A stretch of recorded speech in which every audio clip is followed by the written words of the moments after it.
Hello everyone. അപ്പോൾ നിങ്ങളെല്ലാവരും ജനുവരിയിൽ നടക്കുന്ന നമ്മുടെ JEE മെയിൻ്റെ ഫസ്റ്റ് സെഷൻ എക്സാമിന് വേണ്ടിയിട്ട് തയ്യാറെടുത്തുകൊണ്ടിരിക്കുകയാണ്. അപ്പോൾ ഈ ഒരു തയ്യാറെടുപ്പിൽ നിങ്ങൾക്ക് കുറേ സംശയങ്ങൾ ഉണ്ടാകാം. അതിൽ മെയിൻ ആയിട്ടുള്ളൊരു ഡൗട്ടാണ് നമ്മുടെ സിലബസിൽ പറഞ്ഞിരിക്കുന്ന എല്ലാ ചാപ്റ്റേഴ്സും നമ്മൾ എങ്ങനെ പഠിച്ച് തീർക്കും എന്നുള്ളത്, അല്ലേ? അപ്പം നിങ്ങളുടെ പ്രിപ്പറേഷൻ നടത്തുന്ന സമയത്ത് ആദ്യം ചെയ്യേണ്ട കാര്യം, ഓരോ സബ്ജക്റ്റ് നിങ്ങൾ നോക്കുമ്പോഴും അതിലെ ഏറ്റവും ഇമ്പോർട്ടൻ്റ് ആയിട്ടുള്ള ചാപ്റ്റേഴ്സും അതേപോലെ തന്നെ PYQs നിങ്ങൾ നോക്കുമ്പോൾ ഏറ്റവും കൂടുതൽ റിപ്പീറ്റഡായിട്ട് ക്വസ്റ്റ്യൻസ് ചോദിച്ചിട്ടുള്ള ചാപ്റ്റേഴ്സും ആദ്യം മനസ്സിലാക്കുക എന്നുള്ളതാണ്. അപ്പോൾ മാത്സിൻ്റെ കാര്യമാണ് ഞാൻ ഇന്ന് പറയുന്നത്.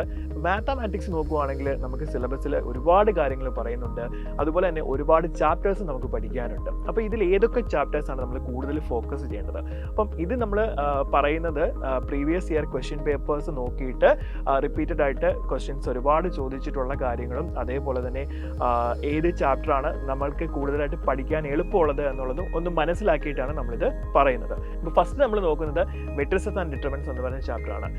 JEE മെയിൻ ആയിക്കോട്ടെ, കീമിൻ ആയിക്കോട്ടെ, എൻട്രൻസ് ലെവലിൽ ഏറ്റവും സ്കോറിംഗ് ആയിട്ടുള്ളൊരു ചാപ്റ്ററാണ് മെട്രിസസ് ആൻഡ് ഡിറ്റർമിനൻസ് എന്ന് പറയുന്നത്. നമ്മൾ പ്രോപ്പർട്ടീസും അതേപോലെ തന്നെ മെട്രിക്സിൻ്റെ ഓപ്പറേഷൻസ് കൃത്യമായിട്ട് പഠിച്ചു കഴിഞ്ഞാൽ മെട്രിസസിന് ചോദിക്കുന്ന എല്ലാ ചോദ്യങ്ങളും നമുക്ക് ഈസി ആയിട്ട് തന്നെ അറ്റൻഡ് ചെയ്യാൻ സാധിക്കുന്നതാണ്. ഇനി അടുത്ത നമ്മൾ ചാപ്റ്റർ പറയുന്നത് സീക്വൻസ് ആൻഡ് സീരീസ് എന്ന് പറയുന്ന ചാപ്റ്ററാണ്. ഇതിൽ നമുക്ക് അരിത്തമെറ്റിക് പ്രോഗ്രഷനും ജോമെട്രി പ്രോഗ്രഷനും മാത്രമാണ് JEE മെയിൻ സിലബസിൽ ഇൻക്ലൂഡ് ചെയ്തിട്ടുള്ളത്. പിന്നെ നമുക്ക് ഹാർമോണിക് പ്രോഗ്രഷനും അരിത്തമെറ്റിക്കൽ ജോമെട്രി പ്രോഗ്രഷനും സമ്മേഷൻ ഓഫ് സ്പെഷ്യൽ സീരീസും ഒക്കെ അതിനകത്ത് ഇൻക്ലൂഡ് ചെയ്തിട്ടുണ്ടെങ്കിൽ പോലും പ്രോഗ്രഷൻ ബേസ്ഡ് ആയിട്ടുള്ള ക്വസ്റ്റ്യൻസ് എല്ലാം ജനറൽ ആയിട്ടൊരു ഐഡിയ ഉണ്ടെങ്കിൽ നിങ്ങൾക്ക് ഈസി ആയിട്ട് സോൾവ് ചെയ്യാൻ പറ്റും. ഇനി നമുക്ക് എളുപ്പമായിട്ടുള്ള ചാപ്റ്റർ എന്ന് പറയുന്നതാണ് നമ്മുടെ വെക്റ്റർ ഓൾജിബ്രയും അതേപോലെ തന്നെ 3 ഡയമെൻഷണൽ ജോമെട്രിയും. അപ്പോൾ വെക്റ്റർ ഓൾജിബ്രയിൽ ബേസിക് ആയിട്ടുള്ള പ്രോപ്പർട്ടീസും ബേസിക് വെക്റ്റർ ഓപ്പറേഷൻസും ഒക്കെ കൃത്യമായിട്ട് പഠിച്ചാൽ അതിലെ ചോദ്യങ്ങൾ നിങ്ങൾക്ക് അറ്റൻഡ് ചെയ്യാൻ സാധിക്കുന്നതാണ്.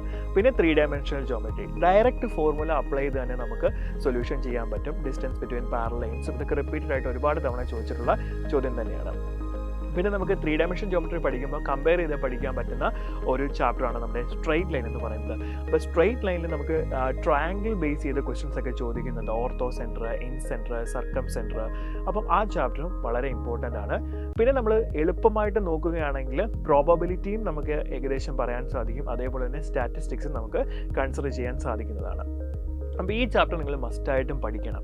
ഇനി നമ്മൾ കുറച്ച് ലെവൽ കൂടിയ ചാപ്റ്ററിലേക്ക് വരാം. അതായത് ഇൻ്റഗ്രേഷന്, ഡിഫറൻസിയേഷന്, application of derivatives, application of integrals, അത് നമ്മുടെ കാൽക്കുലസ് പാർട്ട്, ഡിഫറൻഷ്യൽ ഇക്വേഷന്. അപ്പോൾ കാൽക്കുലസ് പാർട്ടിലേക്ക് വരുമ്പോൾ ഇൻ്റഗ്രേഷനും ഡിഫറൻസിയേഷനും നിങ്ങൾ പഠിക്കാനായിട്ട് നിങ്ങൾ സ്കിപ്പ് ചെയ്യരുത് ഒരിക്കലും ആ ചാപ്റ്റേഴ്സിൽ നിന്ന് നല്ല രീതിയിൽ തന്നെ നമുക്ക് സ്കോർ ചെയ്യാൻ പറ്റുന്ന ക്വസ്റ്റ്യൻസ് ചോദിക്കാറുണ്ട്. സോ അതുകൊണ്ട് എല്ലാ ഫോർമുലാസും നിങ്ങൾ കൃത്യമായിട്ട് തന്നെ എന്ത് ചെയ്യണം, ഡിഫറൻസിയേഷനും ഇൻ്റഗ്രേഷനും ഓരോ ഫംഗ്ഷൻ്റെയും നിങ്ങൾ കൃത്യമായിട്ട് പഠിച്ചു വെക്കണം. അങ്ങനെയാണെങ്കിൽ മാത്രമേ നമുക്ക് അതിൽ നിന്ന് വരുന്ന ക്വസ്റ്റ്യൻസ് ഈസി ആയിട്ട് ചെയ്യാൻ പറ്റുള്ളൂ. ഇൻ്റഗ്രേഷൻ എന്ന് പറയുമ്പോൾ പഠിക്കുമ്പോൾ ടൈപ്സ് ഓഫ് ഇൻ്റഗ്രേഷൻ കൃത്യമായിട്ട് നമ്മൾ മനസ്സിലാക്കണം. അത് നമ്മൾ പഠിച്ചിട്ടുണ്ടെങ്കിൽ ആ ഒരു ചാപ്റ്റർ വളരെ എളുപ്പത്തിൽ തന്നെ നമുക്ക് പഠിച്ചു വയ്ക്കാൻ സാധിക്കും. സാധാരണ കുട്ടികൾ ഇൻ്റഗ്രേഷൻ സ്കിപ്പ് ചെയ്യും പാടാണെന്നൊക്കെ വിചാരിച്ച്, പക്ഷേ അത് പഠിക്കേണ്ട രീതിയിൽ പഠിച്ചു കഴിഞ്ഞാൽ ഒരു ബുദ്ധിമുട്ടും ഉണ്ടാവില്ല. ഇൻ്റഗ്രേഷൻ കൃത്യമായിട്ട് അറിയാമെങ്കിൽ ആപ്ലിക്കേഷൻ ഓഫ് ഇൻ്റഗ്രേഷൻ നമുക്ക് വളരെ എളുപ്പത്തിൽ തന്നെ പഠിക്കാൻ സാധിക്കുന്നതാണ്.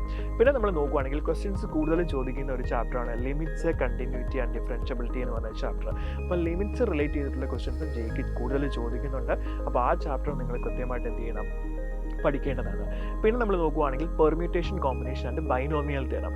ഈ ചാപ്റ്ററുകളിൽ നിന്നും നമുക്ക് ചോദ്യങ്ങൾ അറ്റൻഡ് ചെയ്യാൻ സാധിക്കുന്നതാണ്. അപ്പോൾ പെർമ്യൂട്ടേഷനും കോമ്പിനേഷനും ബൈനോമിയൽ തിയറം ഒറ്റ ചാപ്റ്ററായിട്ടാണ് നമ്മൾ കൺസിഡർ ചെയ്യുന്നത്. സോ പ്രോപ്പർട്ടീസ് കൃത്യമായിട്ട് പഠിക്കുക. ബൈനോമിയൽ കോഎഫിഷ്യൻറ്റിൻ്റെ പ്രോപ്പർട്ടി, അതുപോലെ കോഎഫിഷ്യൻറ്റ് കണ്ടുപിടിക്കുന്ന ടൈപ്പ് ഓഫ് ക്വസ്റ്റ്യൻസ്, ഇതെല്ലാം നിങ്ങൾ കൃത്യമായിട്ട് പഠിക്കേണ്ടതാണ്. പിന്നെ നമ്മൾ നോക്കുമ്പോൾ ട്രിഗ്നോമെട്രി ആൻഡ് ഇൻവേഴ്സ് ട്രിഗ്നോമെട്രി പറഞ്ഞു വരുമ്പോൾ എല്ലാ ചാപ്റ്റേഴ്സും ഇമ്പോർട്ടൻ്റ് ആണ്. പക്ഷേ ഞാൻ ആദ്യം പറഞ്ഞ കുറച്ച് ചാപ്റ്റേഴ്സാണ് നിങ്ങൾ മസ്റ്റായിട്ടും ഫോക്കസ് ചെയ്യുന്നത്. പിന്നെ ട്രിഗ്നോമെട്രി, ഇൻവേഴ്സ് ട്രിഗ്നോമെട്രി എന്ന് പറയുന്നതിൻ്റെ ആപ്ലിക്കേഷൻസ് പലയിടത്തും നമ്മൾ എന്ത് ചെയ്യുന്നുണ്ട്, ഉപയോഗിക്കുന്നുണ്ട്. അതുകൊണ്ട് ട്രിഗ്നോമെട്രിയിലെ ഐഡൻറ്റിറ്റീസ് മസ്റ്റായിട്ട് നിങ്ങൾ പഠിച്ചു വെക്കണം. പിന്നെ ഇൻവേഴ്സ് ട്രിഗ്നോമെട്രിയിലും പ്രോപ്പർട്ടീസ് ഉണ്ട്. അറ്റ്ലീസ്റ്റ് ആ പ്രോപ്പർട്ടി എങ്കിലും നിങ്ങൾ കൃത്യമായിട്ട് പഠിച്ചു വെക്കുക.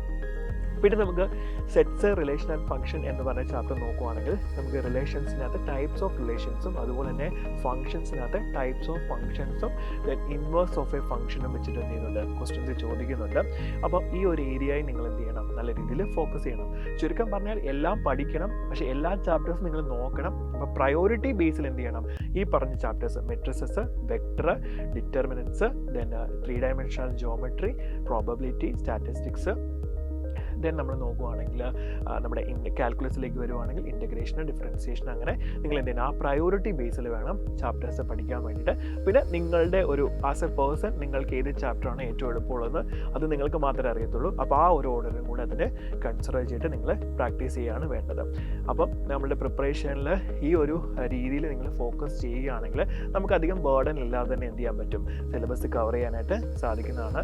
അപ്പോൾ എല്ലാവരും നന്നായിട്ട് പ്രിപ്പയർ ചെയ്യുക. All the best.